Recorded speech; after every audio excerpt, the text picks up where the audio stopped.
ngayon ay Chilli con Carne. Social, di ba? Nakarinig na ba kayo ng Chilli con Carne? Nakatikim na ba kayo ng Chilli con Carne? Hindi pa? Bahala kayo. Kung hindi pa kayo nakatikim ng Chilli con Carne, ang lasa ng Chilli con Carne is carne talaga siya. Okay? From the word Chilli con Carne. Oh my God. So ngayon, ang requirement sa mukha ni Pinabuhi. So, of course, ang mga pinahiwi ang baba sa mukha ay, okay, ang ingredients ng Chilli con Carne is syempre carne. Ang Chilli con Carne ay hindi matatawag ng Chilli con Carne kung walang carne. Carne. Alam niyo ba kung ano ang carne? Yung carne ng baboy, carne ng manok, or carne ng ilaga, carne ng pusa or aso. Basta carne siya. Iwasan kumain ng carne ng tao. Delikado yan. Kaya, carne. Chilli con Carne. Kayo na po bahala kung anong carne ang kakainin niyo, basta carne ng alam niyo na.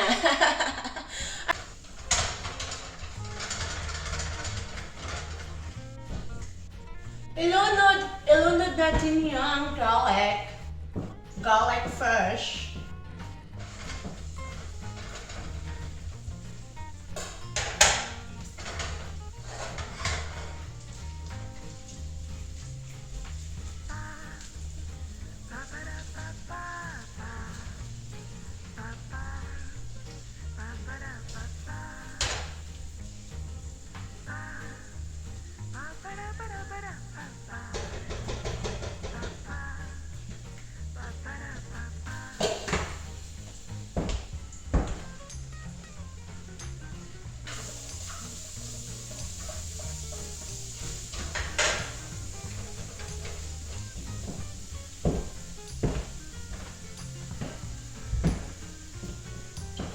Kailangan yung ano natin, yung oil. So, nilagyan ko ulit ng oil kasi kailangan siya.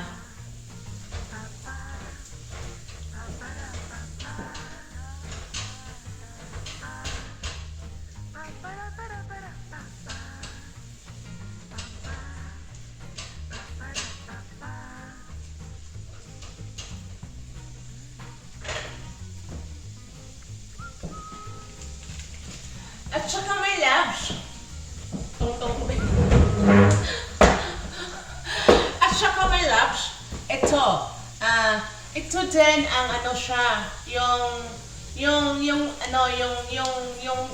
Chilli con Carne, ayan. So ito yun ang herbs. Ito yung herbs and spices na gagamitin natin, kaya tinatawag na Chilli con Carne. Ayan, so you don't need salt or pepper kasi ano na siya, templado na siya, okay? Ang hirap-hirap ng sitwasyon, my love, no? Check. Naog. Kapuyaan niyo ay. So, let's go back to gisha. Ayan, so ilunod mo lang yung garlic at saka yung onions at saka ano mo na siya. Halukayin mo na siya, no? Halukayin mo na to the ganun. Ganun lang siya, my loves.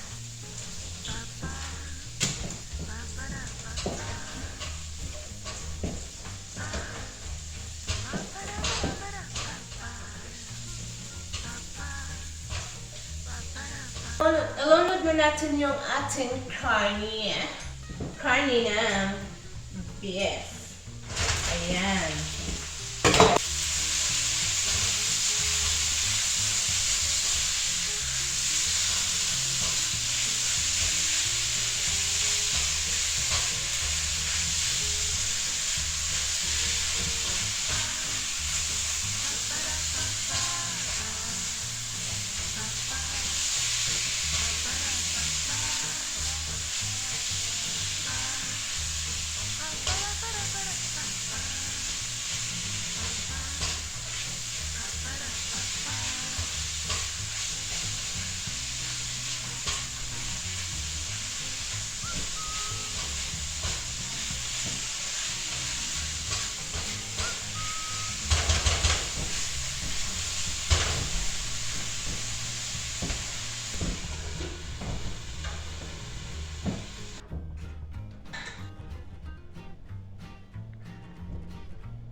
bilis-bilisan natin sa pagluto ng silicone carne kasi may gira pa akong pupuntahan.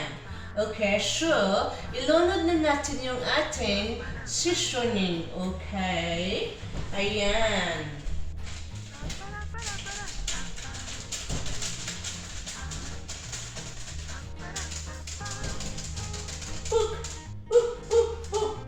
Yan. Tapos, huwag kalimutan, halukayin. Halukay ubi, halukayin mo ng tudo. Ganun. Okay? So, at saka my loves, dahil sabi ko sa inyo, nagmamadali ako kasi may gira pa akong pupuntahan. Ilunod ko na din yung yung red lentils natin, okay? Kasi itong red lentils is para siyang rice na kailangan talaga siyang lutuin. Kasi matigas-tigas pa siya, my love, eh. Alam niyo na kung ano ang matigas, diba? So, ilunod na lang natin yung red lentils. Isabay-sabayin na lang natin para masabay-sabay sila maluto. Okay. So, sabi ko sa inyo, my loves, huwag niyo akong pakialaman dahil luto ko ito. Kayo, nanood lang kayo sa luto ko, okay? Alright. Tapos, halukayin mo na. Halukayin mo ng tuto. Ayan. So, okay. So, lutuin mo lang yan. Lutuin mo lang ito hanggang maluto siya. Of course, my love, di ba? Kaya nagluto tayo para maluto yung silicone carne. Sakita man sa kong liog, my love. Ay nga, naghangad ko ninyo, my love ba? Ang hirap ng sitwasyon, my love, na walang cameraman, man. Okay, balik na ako sa character ko. Okay? So, ayun na nga, my loves. So, yun na, saan na ba ako? Ayun na nga, lutuin natin yung luto. Lutuin natin yung silicone carne. Bago yun, lutuin muna natin yung carne at saka yung red lentils. Lutuin muna natin yung carne at saka yung red lentils bago ilunod yung mga beans. Hindi si Mr. Bean. Ayan. So, mag-antay lang kasi kailangan muna siyang maluto. Okay? So, turn it down a little bit para hindi siya masunog yung ating silicone carne. Okay!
Ayan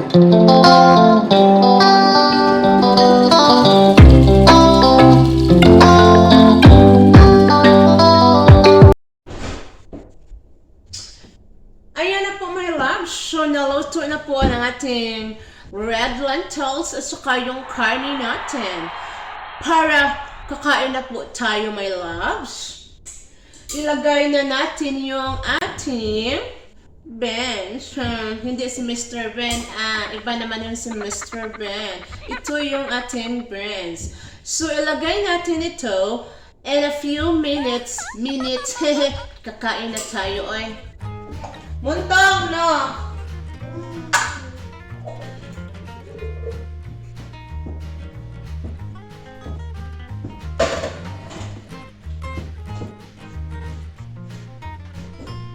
Halukayan nyo lang mabuti para ma-mix yung ating Mr. Bench.